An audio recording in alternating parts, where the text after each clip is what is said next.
एक ऐसी सरजमीन जहां सहरा समंदर से मिलता है, पहाड़ हजारों साल के राज छुपाए बैठे हैं और कदीम कले आज भी गुजरे हुए जमानों की गवाही देते हैं।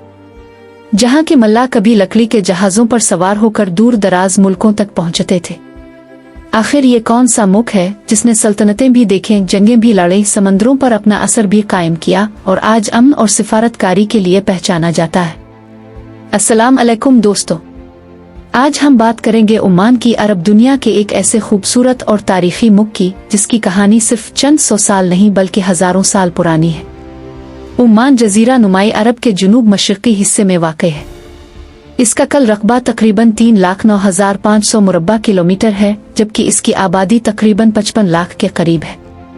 इसकी साहिली पट्टी 3,000 किलोमीटर से ज्यादा तवील है, जो इसे बहरीन अरब खलीज ओमान और बहरीन हिंद से जोड़ती है।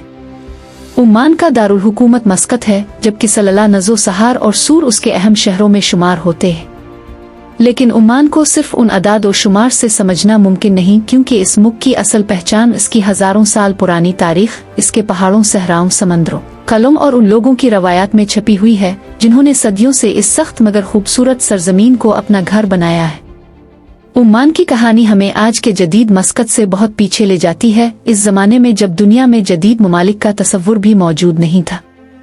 अरब के जुनूब मशरकी हिस्से में वाक़ई ये सरजमीन अपने मुनफरिद जुग्राफिया की वजह से कदीम ज़माने ही से अहम रही। एक तरफ वसी सहरा, दूसरी तरफ बहरीन अरब, शुमाल में खलीज ओमान और आबनाए हुर्मिस के अहम समंदरी रास्ते, जबकि अंदरूनी इलाकों में बुलंद पहाड़ और उनके दरमियान फैली हुई वादियाँ। बज़ाहिर ये ज़मीन सख्त और मुश्किल थी, लेकिन यही जुग्राफिया आगे चलकर ओमान की सबसे बड़ी ताकत बन गया।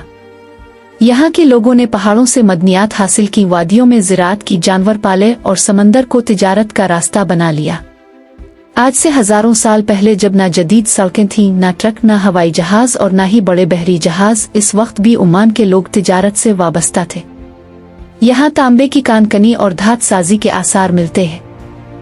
कदीम मेसोपोटामिया के बाज़ मतवन में मेगान नामी खित्ते का जिक्र मिलता है, जिसे कई मुहक्किकीन मौजूदा ओमान और उसके आसपास के इलाकों से जोड़ते हैं, अगरचे इस बारे में मुकम्मल तारीखी इत्तिफाक मौजूद नहीं।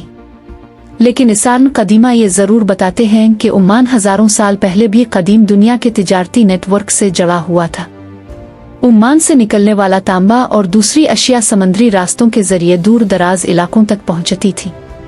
इस जमाने के मल्लाहों के लिए समंदर एक खतरनाक दुनिया था, लेकिन ओमानी लोगों ने हुआ, मौसम और लहरों को समझना सीख लिया था।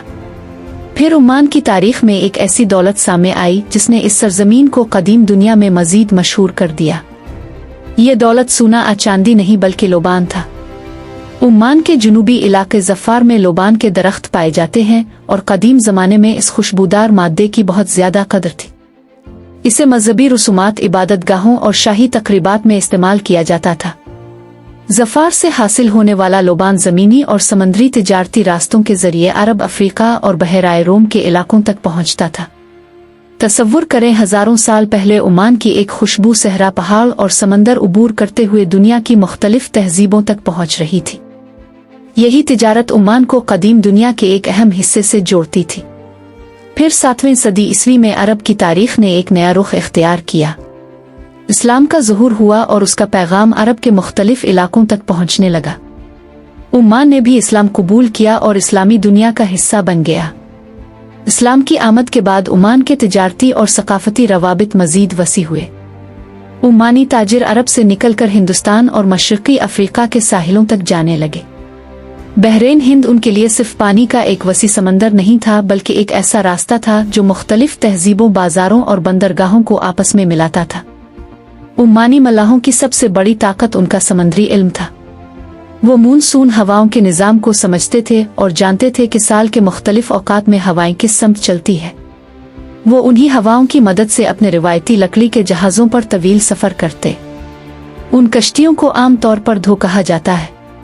ना GPS, ना रेडार, ना सेटेलाइट, ना जदीद मौसम की पेशगोई, सिर्फ तजर्बा, सितारे, हुआ लहरें और सदियों से मुंतकिल होने वाला इल्म। उन्हीं चीज़ों की मदद से ओमानी मल्लाह हिंदुस्तान, मशरकी अफ्रीका और अरब के मुख्तलिफ साहिलों तक पहुंचते रहे। वक्त के साथ ओमान की बंदरगाहें तिजारत के अहम मराकिज़ बुनती गईं। हिंदुस्तान से मुसालहा जात कपड़े और दूसरी अशिया आती, मशरक़ी अफ्रीका से मुख्तलिफ मसनूआत पहुँचती और ओमान के रास्ते ये सामान दूसरे इलाकों तक जाता। लेकिन फिर बहरीन हिंद की दुनिया में एक नई ताकत दाखिल हुई। 16वीं सदी में पुर्तगाली हिंदुस्तान और मशरक़ी दुनिया तक पहुँचे और उन्होंने अहम समंदरी रास्तों पर अपना असर कायम करने की कोशिश की। मस्कत उनके लिए इंतहाई अहम था क्योंकि यहाँ से खलीज ओमान और बहरीन हिंद के अहम रास्तों पर नजर रखी जा सकती थी। पुर्तगालियों ने मस्कत पर कब्जा किया और साहिल के करीब मजबूत किले तामीर किए। आज अल जलाली और अलबिरानी के किले इसी दौर की यादगार है। पहाड़ों के दरमियान चट्टानों पर कायम ये किले ऐसे महसूस होते हैं जैसे सदियों बाद भी समंदर की निगरानी कर रहे हों। लेकिन ओमानी कौम ने इस कब्जे को हमेशा के लिए कबूल नहीं किया। मुजाहमत जारी रही, ओमानी कुव्वतें मुनज़्ज़म हुईं और 17वीं सदी में पुर्तगाली ताकत को ओमान के अहम साहिली इलाकों से निकाल दिया गया।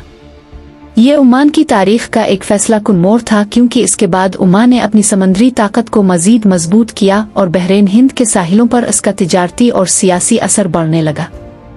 ओमानी जहाज मशरक़ी अफ्रीका तक पहुँचे और ज़ंजबार ओमानी तारीख का एक अहम मरकज़ बन गया। ज़ंजबार मुसालहा जात खास तौर पर लौंग की तिजारत के लिए मशहूर था।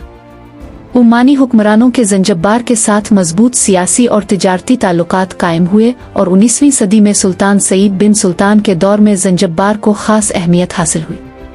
ये वो दौर था जब ओमान का असर अरब के सहरा और पहाड़ों से निकलकर अफ्रीका के साहिलों तक पहुंच चुका था।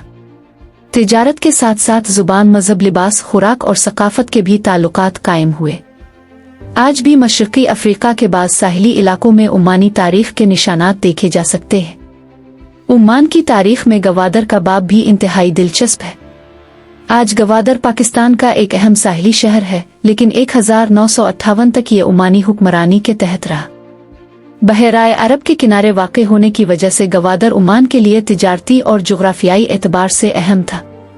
फिर 1958 में गवादर पाकिस्तान का हिस्सा बन गया। आज गवादर पाकिस्तान की तारीख और मुस्तकबिल की तिजारत में अहम मकाम रखता है, लेकिन इसके माजी में ओमानी दूर एक मुनफरिद तारीखी बाब के तौर पर मौजूद है। लेकिन तारीख हमेशा उरूज की तरफ नहीं जाती। वक्त के साथ ओमान को भी ऐसे दौर का सामना करना पड़ा जब दुनिया जदीद सनत, तालीम और टेक्नोलॉजी की तरफ तेजी से बढ़ रही थी, जबकि ओमान बुनियादी सहूलियात के मैदान में पीछे था। 20वीं सदी के वस्त में मुल्क में सड़कें महदूद थीं, जदीद तालीम के मौके कम थे, सेहत की सहूलियात महदूद थीं और कई इलाकों में लोगों की जिंदगी बहुत मुश्किल थी। फिर 1970 का साल आया और ओमान की जदीद तारीख ने एक नया रुख इख्तियार किया। सुल्तान काबूस बन सईद ने इक़्तिदार संभाला और मुल्क में जदीदकारी का एक वसी अमल शुरू किया। सड़कें तामीर हुई, स्कूल कायम हुए, हस्पतालों का निज़ाम फैला, बिजली और पानी की सहूलियात बेहतर हुई, मुवासलात का निज़ाम तरक्की करने लगा और ओमान दुनिया के लिए ज़्यादा खिलने लगा। एक ऐसी सरजमीन जहाँ सहरा समंदर से मिलता है, पहाड़ हजारों साल के राज छुपाए बैठे हैं